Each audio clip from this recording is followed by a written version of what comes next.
Beaman and I have just been catching up on the day's activities at the Capitol, and a lot has been happening. So what we're going to be talking about today is, Beaman, why don't we start out? We'll talk about the past legislative session. I'd like to talk some about this upcoming Commission on Community College Funding, and then maybe we can get the latest state of play on the what's happening with the legislature this month. Sure.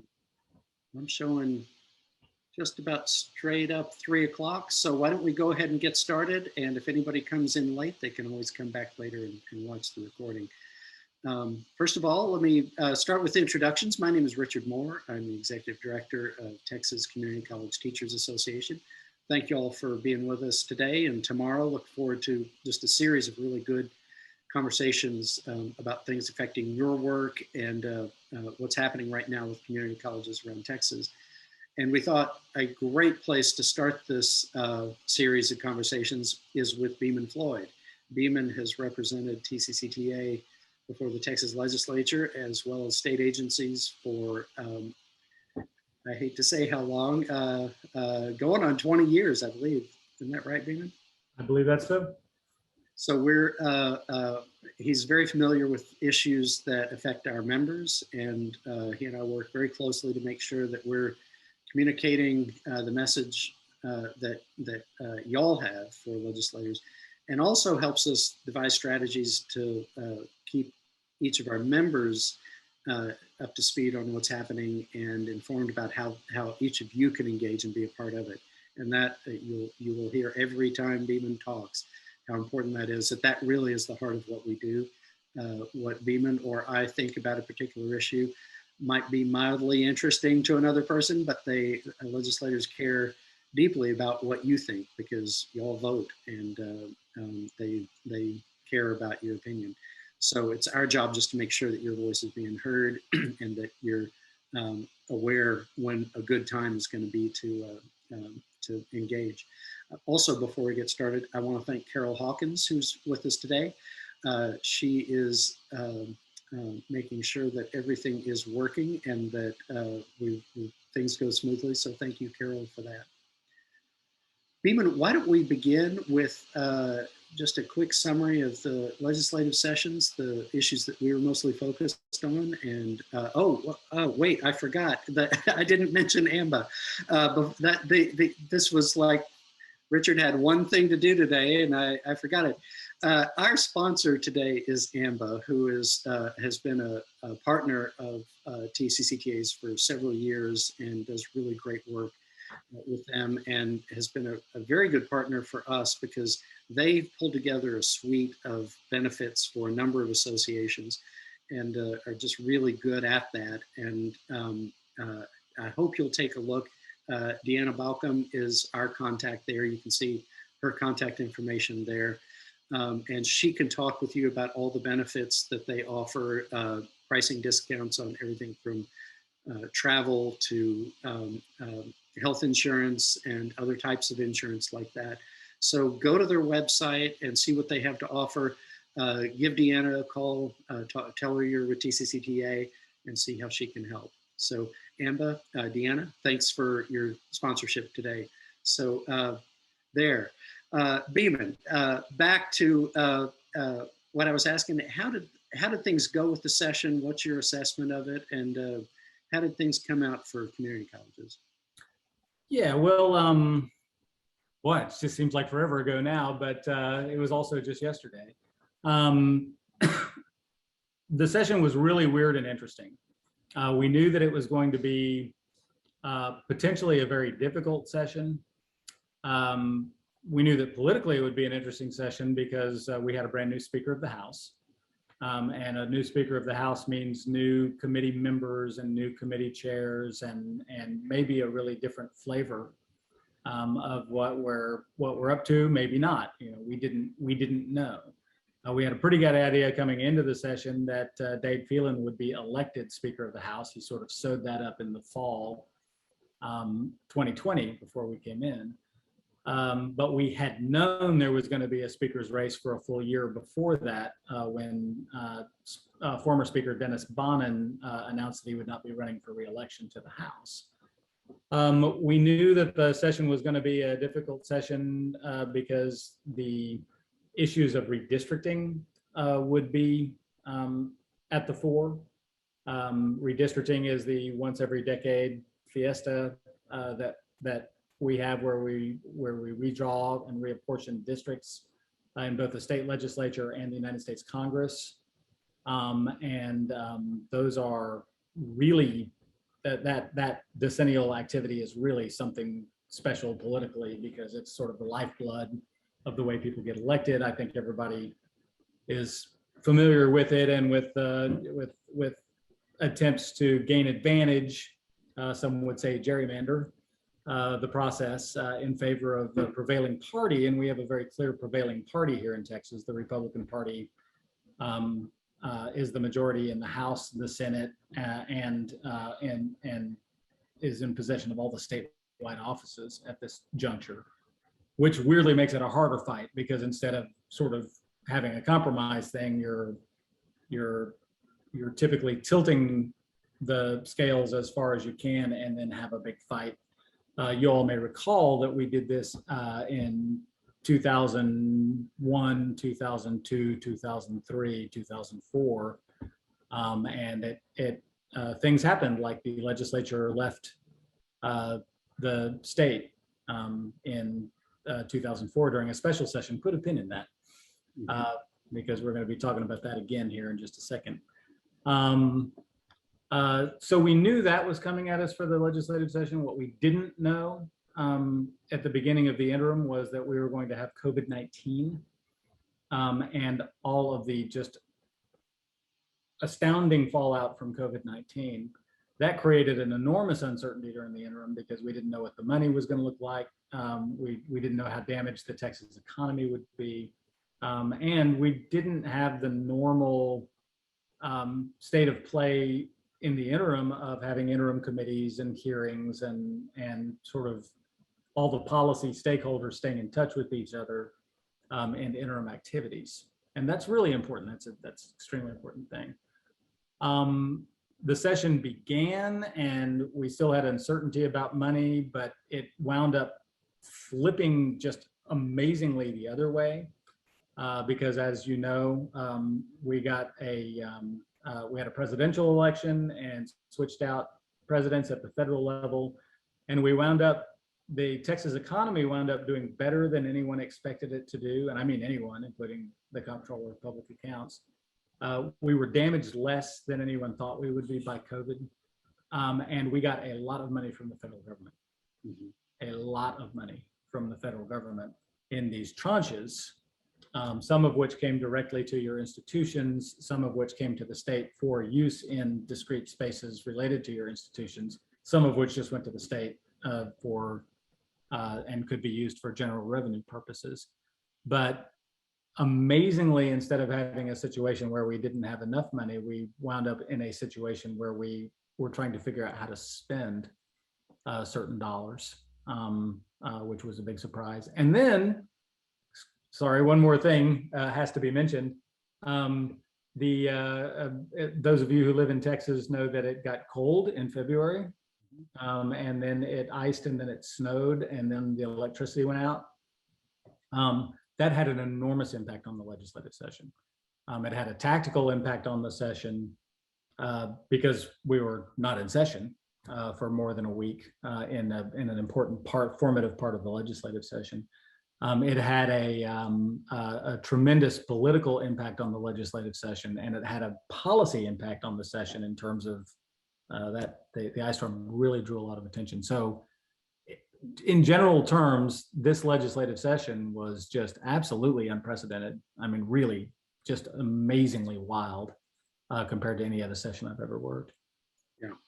So I know we were focused on, and like you say, with all this uncertainty, you go into the session thinking you know what you're going to focus on, and then the session starts and you find out what you're needing to respond to.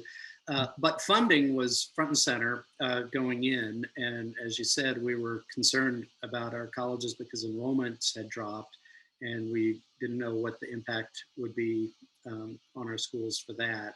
and we were pushing very hard to make sure that we were basically held harmless, or as harmless as possible, because we felt like as the economy rebounded, um, as people were going back onto campus, enrollments would go back up, and we didn't want to be hobbled right when we needed to be ready for an influx of students. So talk a little bit about funding and how that's played out. Sure. I guess I would say overall, and I say this with caution, right? Because we've got people from a lot of different institutions and a lot of different programs in those institutions that may or may not have suffered some funding issues, department by department even. But in general, if you're looking at sort of the global funding of community colleges,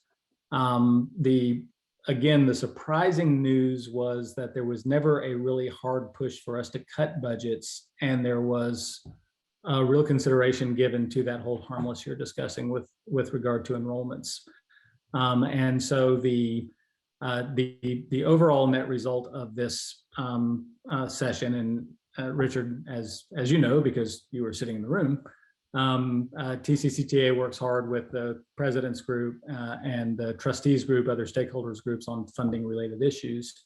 We wound up basically coming out of the session, one, I mean, and I can say this without reservation, better than we expected in the darkest days of COVID and in the July, August, September leading up to the session. And generally okay. When you better than okay when you count the direct funding from the federal government into the community college space. Okay, and I mean just okay when you talk about sort of the structural funding of the state in terms of its funding for enrollment and success points and core funding, those ways that it funds us. Now, I know there was some interest among some legislators to take federal dollars and have it just replace general revenue. Mm-hmm. And there were strings attached to that, which complicated it. How did that work out? It mixed. That there was and will continue to be a real push-pull with regard to how those federal dollars are applied. The federal government wants them is demanding a maintenance of effort from states in general and in certain program spaces, including ours. But that maintenance of effort, it gets a little gougey around things like enrollment growth and success points and other places like that, right? And so there's a little bit of a strategy by all parties in the context of what constitutes real additional federal dollars and where the state is taking the opportunity to replace general revenue with some federal money. In general, the discipline was not terrible. It wasn't nearly as much of a scoop and replace situation as we had in 2009 when we had the federal stimulus that came in on the backside of the savings and loan crisis.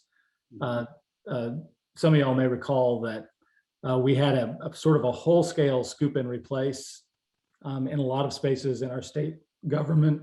So 2009, we sort of rode along okay after the mortgage-backed securities crisis. I said S&L crisis. I showed my age. After the mortgage-backed security crisis. I wasn't going to say anything. Yeah, that's right. Yeah, I drove a forklift for the Resolution Trust Corporation in the S&L crisis. I wasn't lobbying yet, but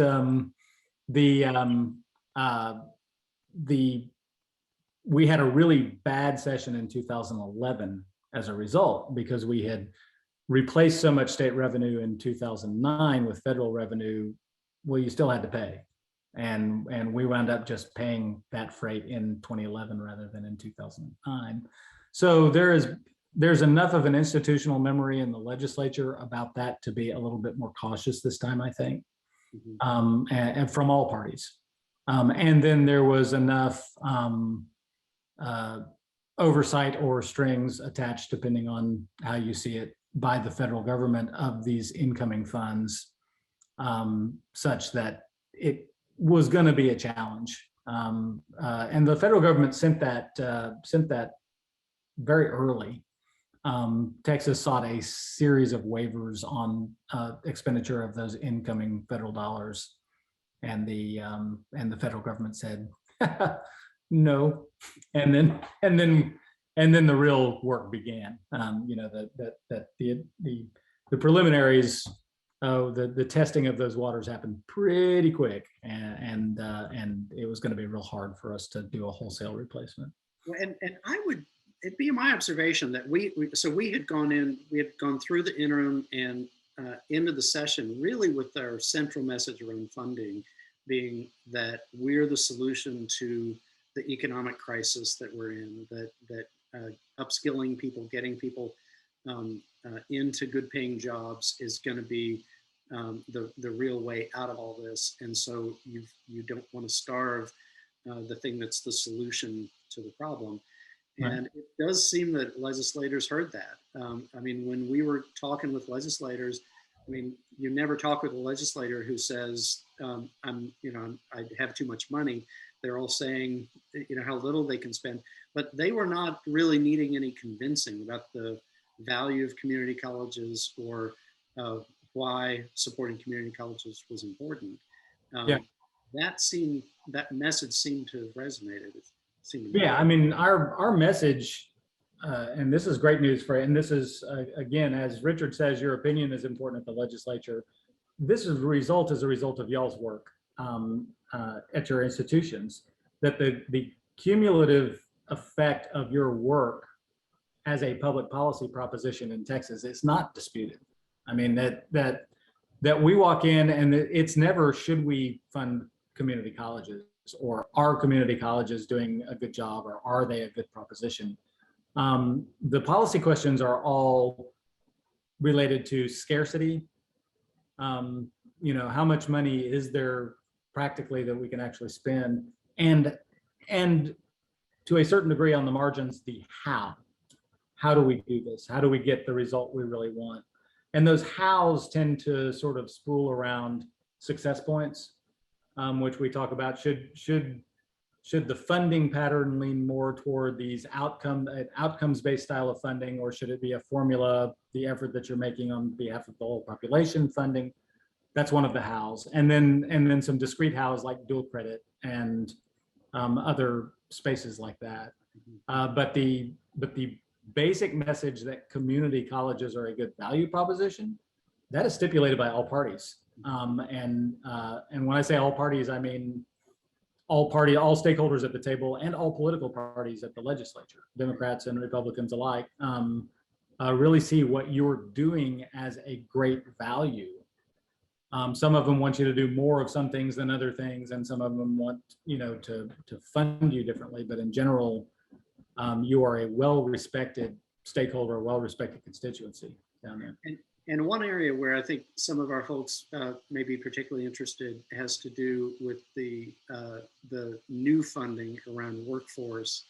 Can you talk a little bit about that? Because that is a new initiative, and coming up with a whole new revenue stream in the middle of COVID, I thought was an ambitious undertaking, but it prevailed. Yeah, it's indicative of the how, and it's very indicative. I think this is important for TCCTA to talk about this. There's certainly when I talk about you all being universally admired, that is a true thing, but you're not universally understood. Mm-hmm. Some people like you without really understanding the totality of what you're up to, I guess would be the best way to describe it. And so there are folks in the policy space who say, you all are really great at workforce preparation, and you're a great alternative to sort of I don't even know if you'd call it traditional higher education, just everybody goes to college. You are more directed, you've got more of a sense of purpose, you've got closer ties to the economy than the four-year institutions might have.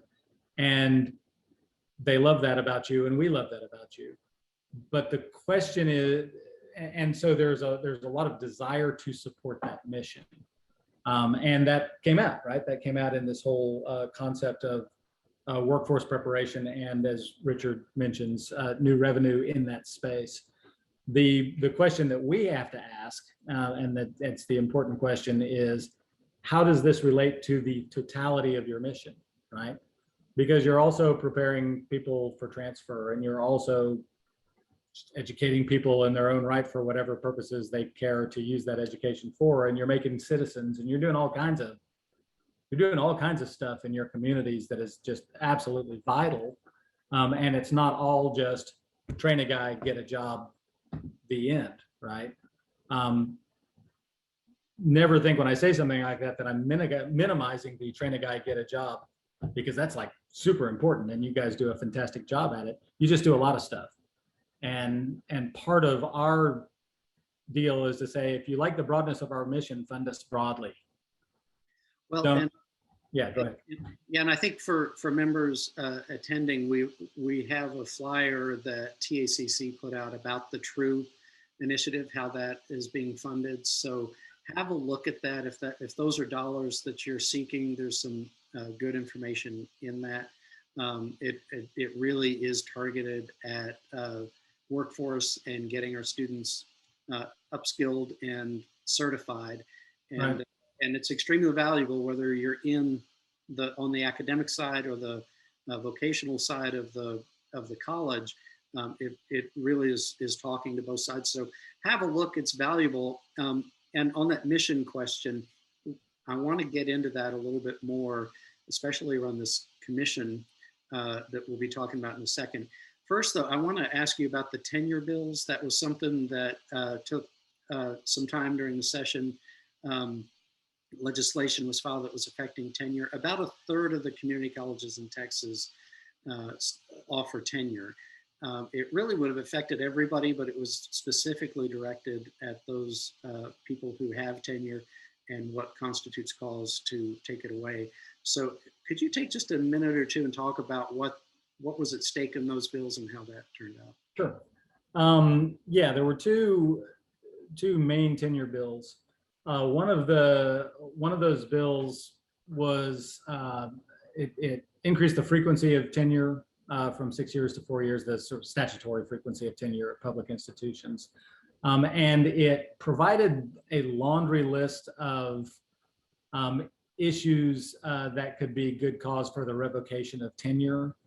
You'll be happy to know that none of those were out of bounds. I mean, they were things like improper relationships and theft and malfeasance, and they were all things that all of you all already have at your institutions. And Richard and I, and we're not just guessing that, Richard and I looked at this laundry list and went and looked at the institutional requirements that you all have at tenure. What they were doing was simply codifying reasonable reasons for the revocation of tenure. What the bill constituted was a little bit of the problem with that bill was not the actual content of the bill, because it really didn't change circumstances for our tenured faculty, either in terms of frequency or in terms of the content of what constitutes a problem for a professor who has tenure. But it was more of sort of a political, cultural flavor problem. And that is, by filing this bill, they were essentially asserting that this stuff doesn't exist today, right? So we have to do this because otherwise you all are going around committing all manner of egregious acts and then claiming tenure as if there's a...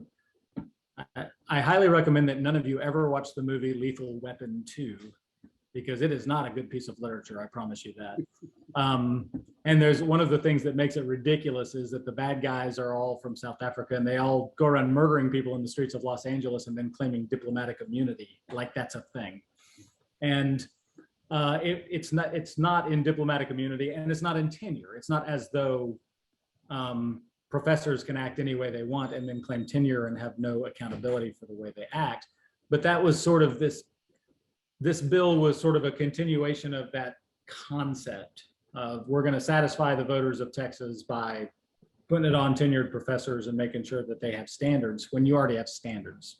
There was another bill having to do with tenure that that had to do with faculty. If a faculty member filed a lawsuit against a student at Yes.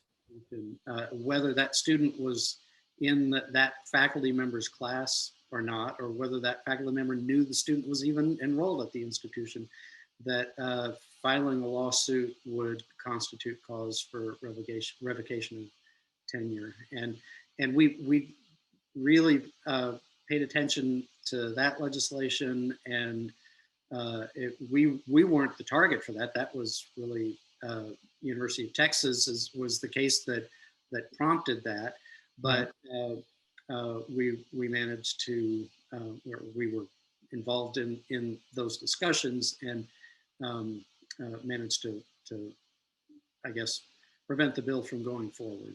Right. Yeah, and that bill was super interesting. Some of this has been in the media, some of it has not. But basically, you had a situation where a professor at the University of Texas was teaching subject matter that was offensive to some of his students. Well, interestingly, he wasn't even really teaching that subject matter per se. He had done research on and written a book about the age of consent between males in ancient Greece. And one of his publications was subtitled "What We Could Learn from the Greeks." He had some people sign up for his class. It kind of appears that he was being trolled, frankly, by some of these students. They signed up for the class, they dropped the class, and then they sort of went public at the University of Texas, like on the West Mall of the University of Texas, in that sort of public speaking space. They're saying this professor is a terrible guy and he's teaching pederasty. He's being paid by public dollars to teach pederasty, etc. The professor appealed to the university to make these students quit it. And the university's response was quite tepid as far as the professor was concerned. They said, yeah, we're not like, I can't remember we don't necessarily condone his research, but he hasn't done anything against the policies of the university. So the university sort of tried to walk a weird line. They didn't say, look, these students are enthusiasts, but they're not understanding it. Right. And right. Yeah, so the lawsuit was kind of in the absence of any other protection. Right. The professor wound up filing a lawsuit against this group of students. One of those students is the daughter of the chief political consultant of the lieutenant governor, and also the political consultant for the senator who authored the bill. And so this bill was actually quite straightforward. It just said if you are a university professor, you cannot file suit against a student. It didn't say whether it had to be one of your students. It didn't have to say it didn't say anything about cause or in relation to your activities at the university. It just said that if you have tenure and you file a civil suit against a student, that is cause for revocation of your tenure. This is interesting because you could be driving down I-35 and get rear-ended by a person who happened to be a student who was drunk and who ran up on your bumper and honked their horns and flashed their lights on you and then rammed you on purpose. And you could file civil suit for damages and get your tenure revoked under this bill.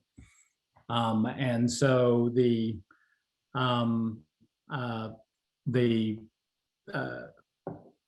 we thought that this was a terrible bill, of course. We got the Texas Trial Lawyers Association interested in this because we felt like this was a clear revocation of your First Amendment rights, your Seventh Amendment rights, and your 14th Amendment rights. It's pretty cool that a one-page bill can jeopardize your United States constitutional rights on three really big amendments to the Constitution. That's like a really fulsome haiku right there, because that's a very low amount of language that really compromised your constitutional rights. And we managed ultimately to get this bill pulled down. That's important to keep in mind because the faculty at universities were not particularly vocal or visible on this, and it was the Community College Faculty Association that kind of got most active in it. So I think we got a result that I think benefits all of our members. And I'll say a thing about that, Richard. And this is praise to the state folks who are here, and praise to you all for actually participating in this meeting today. There are 110 participants on this call. The participants on this call represent like more college professors than are in other trade associations at all. The TCCTA membership as a whole is by orders of magnitude the biggest and most active college faculty association in the great state of Texas. This is you guys are like a big deal. You create the space with your activity where faculty interest can be represented.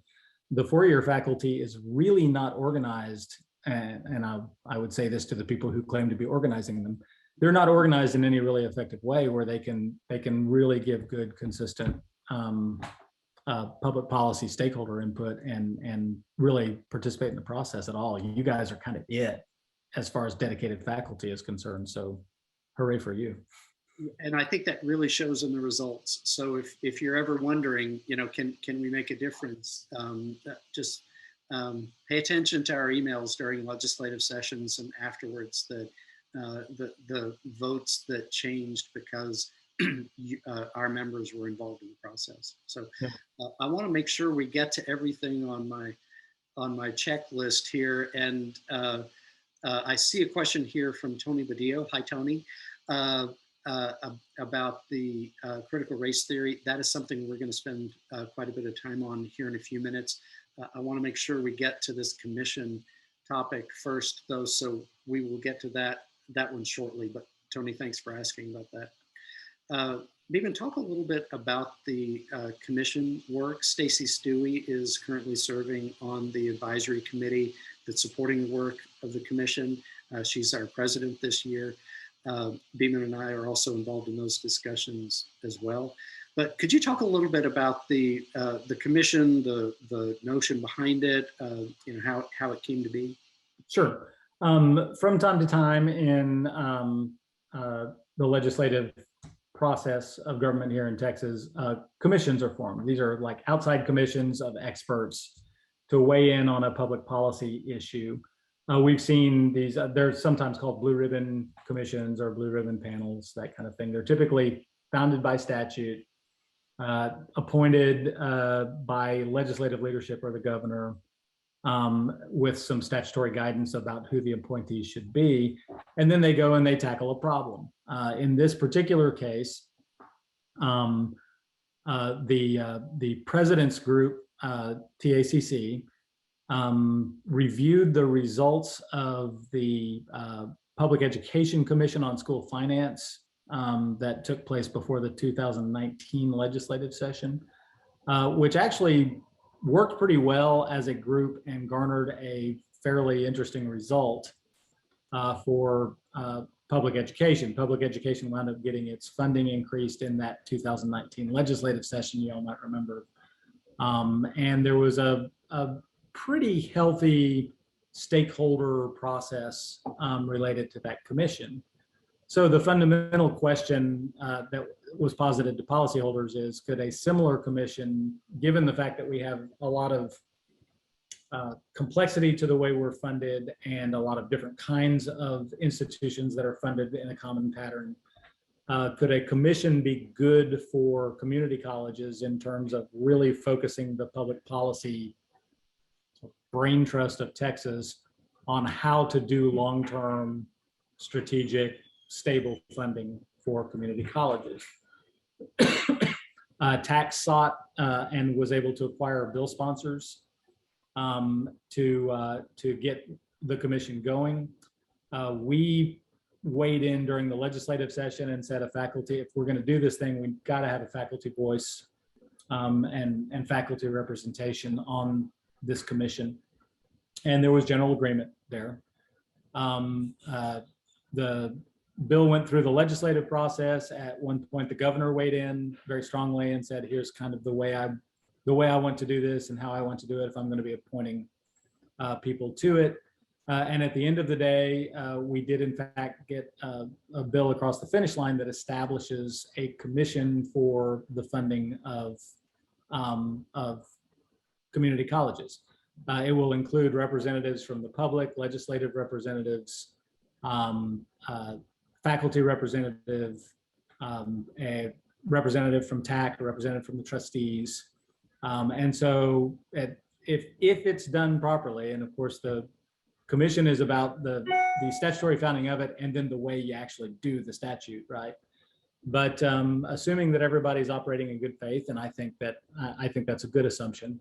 What this commission will do is it'll do a deep dive. It'll take a really strong policy look at that, what we were talking about before, the broadness of the community college mission, strains between different types of institutions based on their size and tax bases and where they are in the state, concepts of funding like success points and enrollment and formula funding and then basic institutional funding, and come up with a more stakeholder agreed to cogent concept for long-term funding of community colleges to be considered in the next legislative session.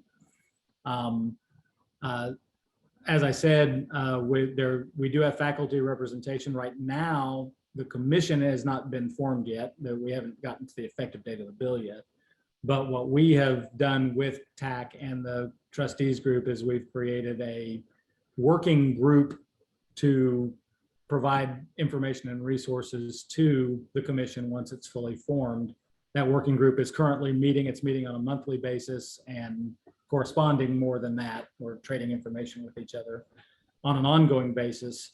And as Richard said, he and I are participating in that commission, and your officers, notably Stacy, your president, are participating in that working group. And we're hopeful that Stacy will wind up being our appointee to the commission, so that we can have that sort of structural voice of TCCTA informing the commission on what we think is important. And the governor will be making that appointment, so we don't know yet who that faculty representative will be. I think our interest in this is we'd like to make sure that faculty member has some standing, and as an officer of TCCTA, that's someone that has been broadly endorsed by the faculty around the state, and you don't wind up with maybe someone with idiosyncratic views, but someone who's going to really represent the views of our members. And that's something that I think Stacy's just done a tremendous job working on this working group. I'll tell you also, I think we've had a lot of discussions around what we could contribute to these discussions. When you're talking about how community colleges are funded, where do faculty come in on that? What are the things that there's a general consensus on issues, and that faculty are in the best position to speak to? And I think for us, the threads that keep running through it for us have to do, number one, with quality. We don't want to have a funding system that compromises our ability to maintain the standards and the integrity of our programs. The mission also, and Beaman was talking about this earlier, if we have a funding model that only funds certain things, if a legislator hears that there's a shortage of this or that skilled work, so we need more of those, then we could really get yanked around every 2 years when the legislature decides we're going to fund this or we're going to fund that. And maintaining the broad mission, and this also goes to the third point, which is equity, that fairness and making sure that all Texans have equal access to high quality educational opportunities, means that when we're talking about our mission, we can't just say that if you're born to a wealthy family, you get these kinds of educational opportunities. And if you're not, then you get these kinds of educational opportunities. That we know that a lot of our students come into community colleges with economic challenges, and they need to have just as much opportunity as anyone else to pursue whatever it is that they feel called to pursue. And if that means they need to get a certificate and get into a good paying job, we want to be there for that. And if we can help move that person forward, then that's why we're here. It's why our members do what they do. I hear from our members all the time who can name names, and it is real for them when our students can achieve a viable life. If they decide they want to get a liberal arts degree and go to college, that is something that we want to be a part of as well.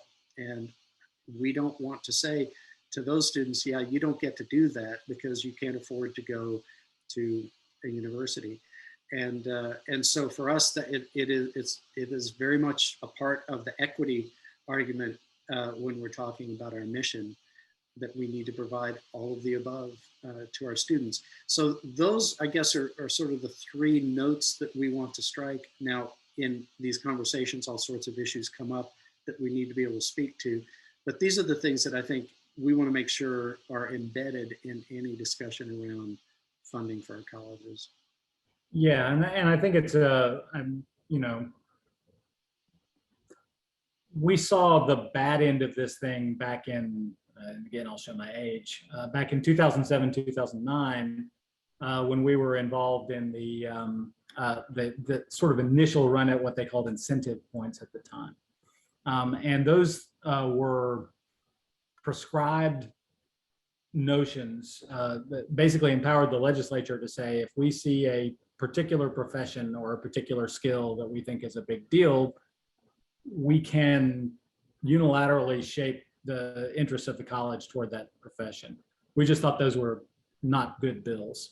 And at the time, we were the only people who were actually working against those bills, because we perceived it as a potential narrowing of the mission and a potential sort of flavor of the month knee-jerk exposure for you all as faculty students. I mean, you guys are thinking in long arcs of years and decades, which is why you're great, right?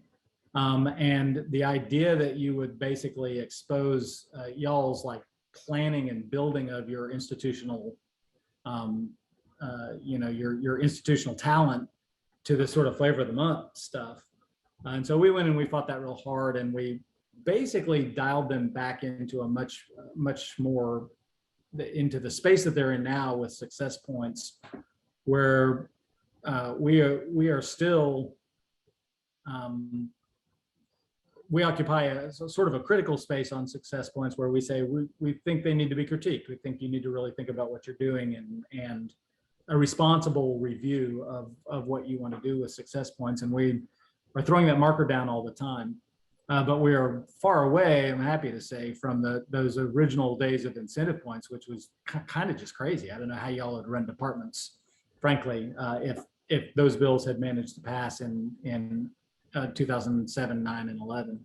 So, you know, I think just reemphasizing what Richard is saying is that our voice as faculty is really important, because we don't want the legislature to make it impossible for you guys to do your job.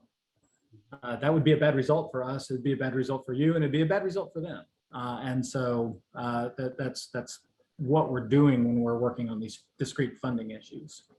And whether it's faculty or administrators, like with this group, y'all are in a position and have a point of view that certainly needs to be heard, and in many cases needs to be the one making the decision.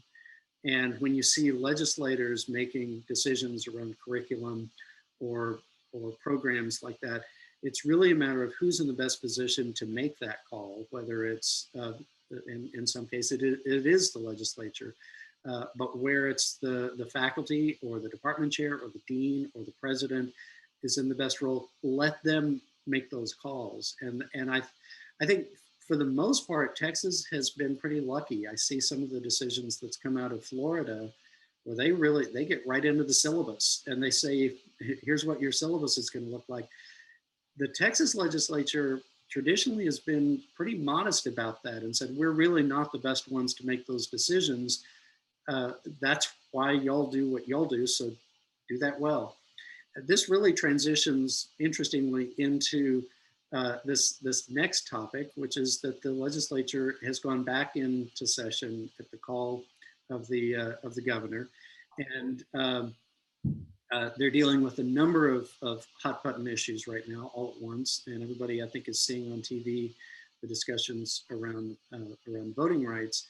But another bill that or issue that's being discussed has to do with what's called critical race theory in K-12, and it's limiting what can be taught around issues of race, slavery, history in the United States, and limiting what can be taught. Now it's K-12, and in some ways you might say, well, what does that have to do with us? And that has to do with us partly because students come from K-12 into community colleges, and it's having an impact on our students even before they've gotten to us. But the percentage of community college enrollments that are attributable to dual credit has gone up dramatically over the past several years. And there is an argument to be made that this legislation would affect our dual credit and early college high school programs. And so it does affect us, and it's something that we need to have a look at. We've been talking with people at TACC and others about this, but let's get into that issue. But Beaman, could you first just give just a quick update on where we are during the session regarding this issue, what you're hearing around it, and then we can talk a little bit about what in this current special session, the called session. Well, yeah, where we are. Yeah. Okay. Well, that's an interesting thing to talk about at this exact moment in history, because let's stay on the critical race theory topic. Just I want to make sure. With regard to the critical race theory topic, as you all know, House Bill 3979 passed in the legislative session in Texas, but it passed in just a very contested. That was the 3 o'clock in the morning bill in both chambers this session. It was hotly contested bill, because on the one hand you had people who had literally said, and I mean Steve Toth, who was the representative who carried it in the House, said this is pure Marxism. It's all critical race theory was invented by Marx, and it's communism, and we've got to get it out of our schools. He just said it. There were people saying, you really don't understand what critical race theory is. And there were the original bill as filed was very much saying you had to teach certain things about the United States and you were not allowed to teach other things. But then there's a second concept in the bill that ought to really speak to college professors in a particular way. And that is, that had to do with whether or not your students are comfortable, right? And the bill said that if you teach something that you are not allowed to teach something that would cause any student or group of students to be uncomfortable because of their race or background or anything else. That is real vague, y'all. And very weird in the context of higher education, because higher education is a lot about talking to students about things where they have had a viewpoint that has been far too narrow to be academically acceptable, and saying, well, the world is bigger. It turns out that there are people who think differently than you do, right? Whether or not you're made uncomfortable by that is pretty personally subjective. I will tell you that my wife read House Bill 3979 to her class. She is a teacher of AP US History and Ethnic Studies at Bowie High School here in Austin. And the person who blew his top the worst of her students was her German foreign exchange student, who said, and I pretty much directly quote, "So you mean if you teach the Holocaust in this class and it makes me uncomfortable, you're not allowed to say anything about the Holocaust?" That's something the Nazis would do. That's what he said. to his audience of American students. And so what wound up happening with 3979 in the legislative session was that it got passed out of the Senate more or less as in its original filed form. But the House really amended the heck out of it. And the House, a bunch of people in the House, mostly Democrats, said, well, if you're going to teach this founding fathers, you also need to teach Cesar Chavez. And if you're going to teach about the founding fathers, you have to teach about the founding mothers. And here's who they are. And if you're going to talk about the Lincoln's inaugural address, you also have to read the North Star and writings of Frederick Douglass, right? And so there was this sort of both and amendment idea. And lo and behold, a bunch of those amendments got on the bill. A bunch of those amendments got on the bill. And then when you got to the end of the session and there was supposed to be sort of a compromise and there was an expectation that a bunch of those amendments would get stripped off the bill, that bill got caught up in the end of the process and the deadlines related to that process, so that the Senate had to discharge its conferees, technical term. But what we wound up with was the House version of the bill. And it was a super magical bill because it was a bill that like every single interested party hates. And the reason that you guys correct me if I'm wrong, if somebody loves that bill on this call, please let, or on this talk, please let me know. But so far I haven't been able to find anybody who likes it, because people who were against legislating against critical race theory say it's still a critical race theory bill, it's terrible. And people who were for legislating against critical race theory say it got a bunch of amendments that make it so that we don't like it now. And people who didn't have an opinion on critical race theory but are just trying to figure out how to teach a class say this is so vague and weird and has all these parts about feelings in it such that I don't know how I'm supposed to do my job with this bill.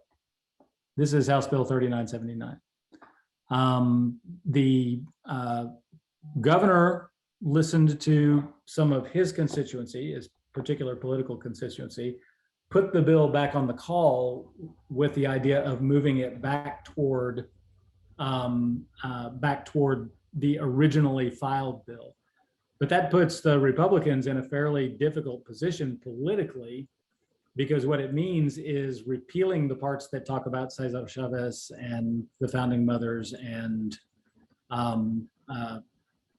the North Star and Frederick Douglass, right? So because 3979 is now law in Texas, it's not like you could just say, well, we just want a bill that does this. You have to go into that existing statute and remove some of those amendments that were adopted by the House of Representatives, which means you have to like proactively say, no, we're not going to require that Cesar Chavez be taught. We're not going to require equal time. And that's where that legislation is right now.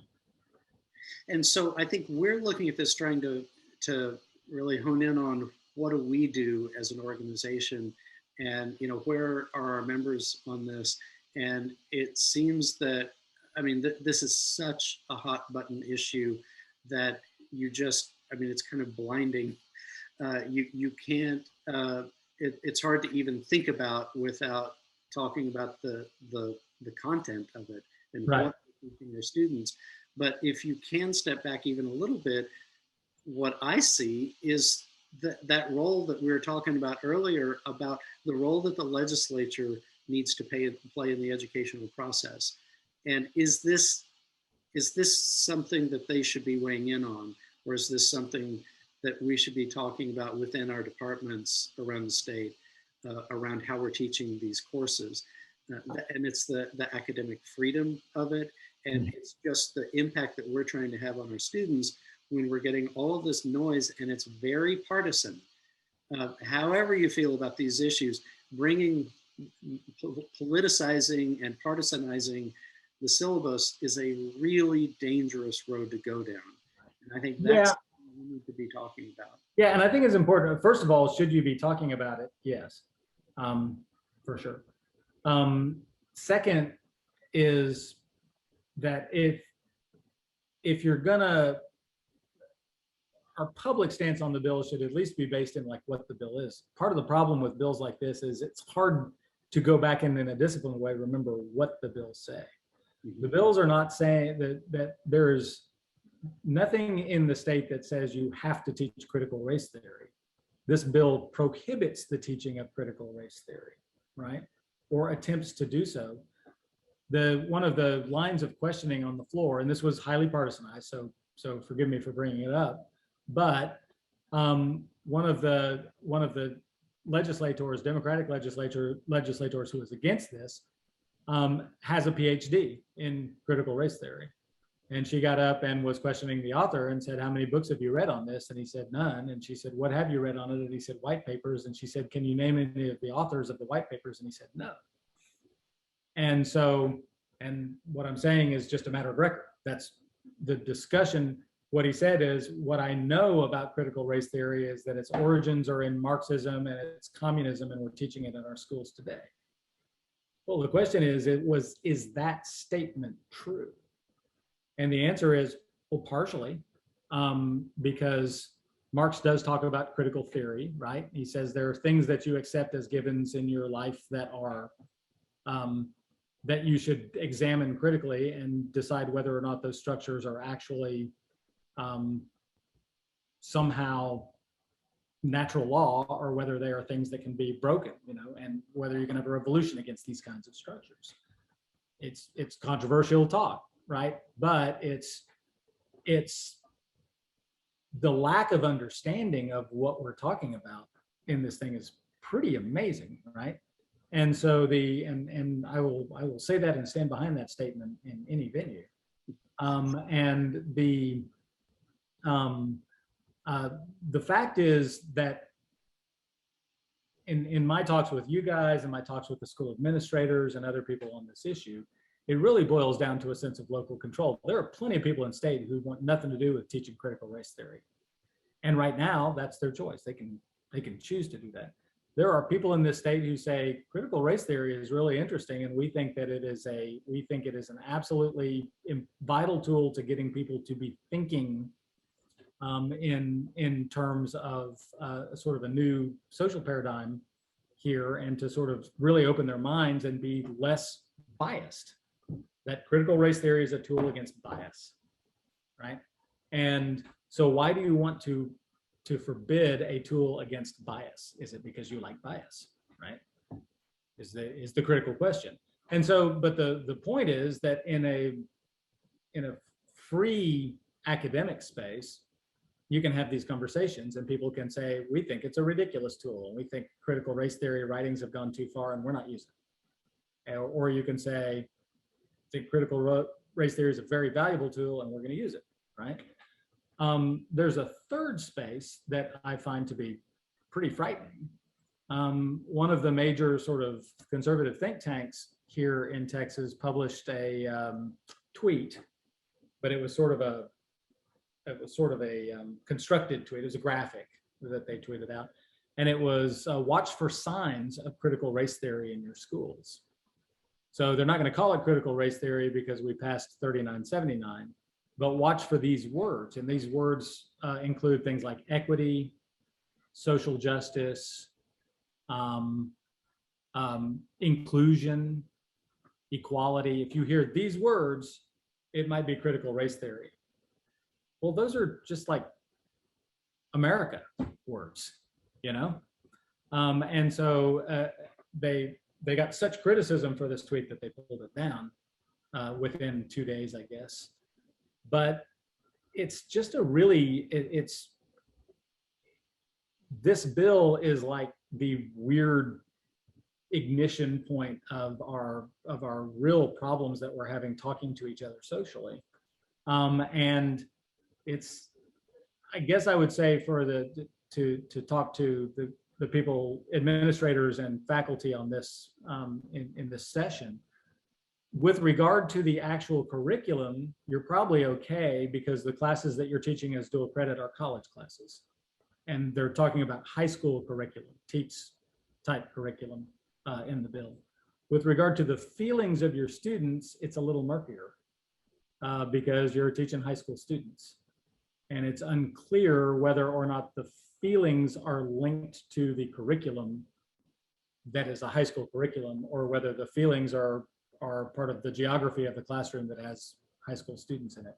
I think arguably, again, if it's a college class, it's a college class. If your curriculum upsets people in a college class, high school kids taking dual credit are supposed to be able to take it college-wise. But as a practical political matter, I think it's tricky.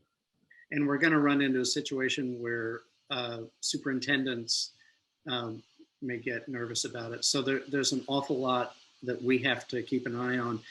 We're just about out of time, but our status right now is that that bill that Beaman was talking about passed the legislature, and now during the special session, they're trying to go in and change it again.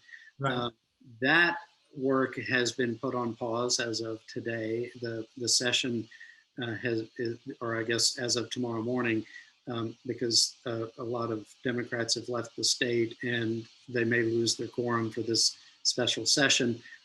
But there's a long time between now and next session, and plenty of time for another special session to address it if they decide to. So there's going to be a lot to keep an eye on.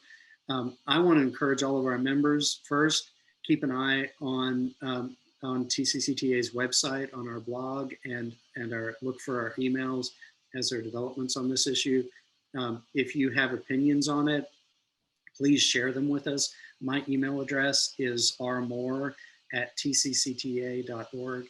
I would love to hear what you think about this. I, like everybody else, have strong opinions about this issue. I try and be very careful to remember that my opinions aren't what I'm trying to communicate to elected officials. That it's what y'all think, and y'all don't create a lot of moral dilemmas for me where I'm disagreeing with what y'all think. But I need to know that we're dialed into our members' points of view on issues. So your thoughts are going to be really important for us going forward. And then sharing those thoughts with elected officials as we go along. We'll be letting y'all know when something is happening, and now might be a good time to contact your legislator. Click here. So be looking for those things and share with your colleagues on campus that there's some issues that are going right to the heart of what's going on in their classrooms, and that this really is going to make a difference in what they're teaching. And it's not just history and government; it's anything where critical race theory might come up. So, and I've got to say, for me, I'm very concerned about the way the decision is being made, almost as much as the decision itself. Whether something's true or not seems to be just marginally interesting to some people. That this is something that if that was the way a decision was being made on the college campus, I would be concerned, because that's not how you should be making these sorts of decisions. So we have a lot of work to do on this and every other issue that we've brought up today. And this is going to be a continuing conversation. We've gone over just a couple of minutes, but we're going to make this recording of this available afterwards, so y'all can see if anybody had to get off of this call. But these are hugely important issues that really become intimately involved in the work that we do. This isn't something that's just happening in some sort of fiction in Austin that doesn't really affect you. I mean, it doesn't get much more immediate than this. So y'all's involvement is going to be really important as we go forward. So please stay engaged. Tomorrow morning, we're going to get started at 9:30. We have a representative from SAC-COC giving an update. There's going to be a lot of COVID discussion in that session, and you'll find out what the latest is happening there. So I hope you've blocked out tomorrow for a number of really important sessions that I think can have a real impact on you, the work that you do, and we hope we can help you be successful in that work. So thank you for joining us for the kickoff session of Leading from the Middle today. We will see you in the morning. If you have any questions, any trouble logging in, Carol's email address will probably be, I would offer mine, but Carol will be much more helpful than I will be. If you have any trouble logging in, just reach out to her. We'll make sure you get you're a part of the session tomorrow. So thank you all so much for being with us. Thanks for all that you do. Hope you're having a good summer, and we'll touch base with you tomorrow.